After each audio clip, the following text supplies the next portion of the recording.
کو دیکھیے، ایک پیر کی تلاش تھی، اللہ اکبر، نہ جانے کن کن شہروں کا انہوں نے دورہ کیا، درجنوں شہروں کا دورہ کر کے آخر میں بغداد کی سرزمین میں پہنچے، تب جا کر ایک لائق اور قابل پیر ملا جن کا نام دنیا خواجہ عثمان ہارونی سے رکھ دیا۔ کیا بات ہے، سبحان اللہ سبحان اللہ۔ حضرت خواجہ عثمان ہارونی کی بارگاہ میں پہنچے، سلام عرض کیا، حضرت خواجہ عثمان ہارونی نے ولایت کی نظر سے پہچان لیا، آنے والا طالب بڑا کمال کا ہے، آنے والا طالب بڑا کمال کا ہے، اسے تو مرید بھی بنانا ہے، اپنا مجاز اور خلیفہ بھی بنانا ہے۔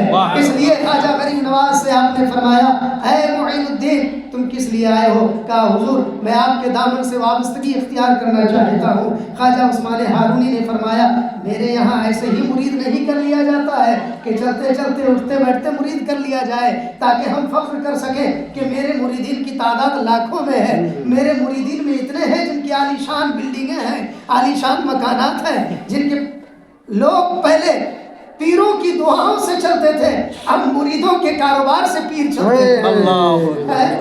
تو بینک بیلنس بنانے کے لیے نہیں، خواجہ عثمان ہارونی نے فرمایا، معین الدین جو میرے یہاں مرید ہونے کے لیے آتا ہے اسے مجاہدہ کرنا پڑتا ہے، اللہ کا ذکر کرنا پڑتا ہے، اس کی عبادت کرنی پڑتی ہے، جب اس میں کامیاب ہوتا ہے تب اسے مرید بنایا جاتا ہے۔ اس لیے اے معین الدین سب سے پہلے 2 رکعت نماز پڑھو۔ خواجہ غریب نواز نے 2 رکعت نماز پڑھی، پھر فرمایا سورہ بقرہ کی تلاوت کرو، سورہ بقرہ کی جو تقریباً 2.5 پاروں پر مشتمل ہے، سورہ بقرہ کی تلاوت فرمائی۔ اس کے بعد فرمایا 21 دفعہ سورہ اخلاص پڑھو، 21 دفعہ قل هو اللہ شریف حضرت خواجہ غریب نواز نے پڑھی۔ اس کے بعد خواجہ عثمان ہارونی نے ان کی پیشانی کو بوسا دیا اور اپنی چہار ان کی ٹوپی ان کے سر پر رکھ دیا، اپنی میں خاص ان کو عطا فرمایا اور کہا معین الدین ابھی کامیابی نہیں ملی ہے، یہاں جو آتا ہے ایک دن اور ایک رات اللہ کا ذکر کرنا پڑتا ہے، اللہ کے لیے مجاہدہ کرنا پڑتا ہے، تمہیں بھی کرنا ہوگا۔ خواجہ غریب نواز رحمۃ اللہ تعالیٰ علیہ گوشہ نشین ہو گئے، گھر کے ایک کونے میں پہنچ گئے اور جا کر اللہ کا ذکر کرنا شروع کیا۔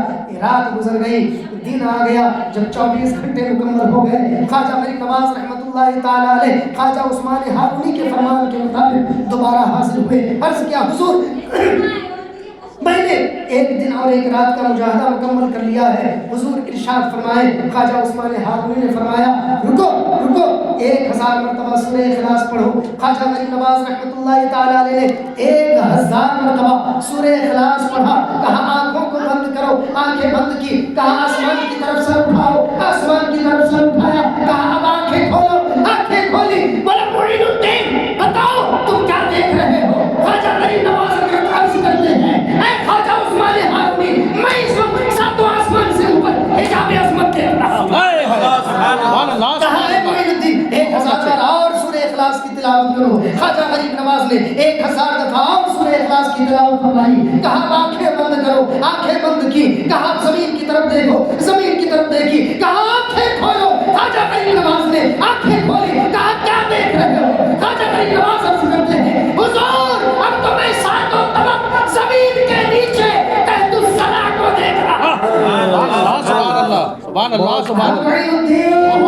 اب ذرا آنکھیں بند کرو، آنکھیں بند کر لی۔ خواجہ عثمان ہارونی نے اپنی دونوں انگلیوں کو خواجہ غریب نواز رحمۃ اللہ تعالیٰ علیہ کے آنکھوں کے قریب کیا اور کہا معین الدین اب آنکھیں کھولو اور ذرا دیکھ کر بتاؤ کیا دیکھ رہے ہو؟ خواجہ غریب نواز رحمۃ اللہ تعالیٰ علیہ نے آنکھیں کھولی اور خواجہ عثمان ہارونی کی دونوں انگلیوں کے درمیان سے دیکھا تو عرض کیا، اے میرے پیر و مرشد اس وقت میں آپ کی دونوں انگلیوں کے درمیان سے 18,000 عالم کو دیکھ رہا ہوں۔ سبحان اللہ، تکبیر، رسالت، مسلک اعلی حضرت، کرامت غریب نواز، واہ واہ واہ، بہت اچھے حضرت، واہ واہ واہ واہ، الٹے ہی چال چلتے ہیں دیوان گنیش، واہ واہ واہ، الٹے ہی چال چلتے ہیں دیوان گنیش، آنکھوں کو بند کرتے ہیں دیدار کے لیے، سبحان اللہ سبحان اللہ، آنکھیں کھولا کرتے ہیں کہ کوئی نظر آئے، مگر اللہ والے جو ہوتے ہیں وہ آنکھیں بند کر کے دیکھتے ہیں۔ اسی لیے تو فقہاء نے فرمایا، علماء نے فرمایا کہ جب علماء کی بارگاہ میں جاؤ تو اپنی زبان سنبھال کر جاؤ، کیونکہ ظاہر کے اعتبار سے فتویٰ دیتے ہیں، اور جب کسی اللہ کے ولی کی بارگاہ میں جاؤ تو اپنے دلوں کو بے شک سبحان اللہ سبحان اللہ حق ہے اس کے بعد خواجہ غریب نواز رحمۃ اللہ تعالیٰ علیہ حضرت خواجہ عثمان ہارونی رحمۃ اللہ تعالیٰ علیہ کی صحبت میں ایک عرصہ دراز تک رہے. خواجہ عثمان ہارونی نے ان سے مجاہدہ کروایا اور جب کامیابی ملی تو اجازت و خلافت سے نوازا اور نوازنے کے بعد حرمین طیبین کی سرزمین لے گئے حج کی ادائیگی کے لیے.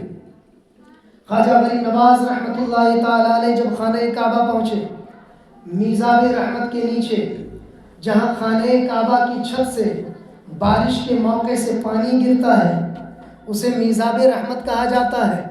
وہ پرنالہ کہ جس سے خانہ کعبہ کی چھت کا پانی گرتا ہے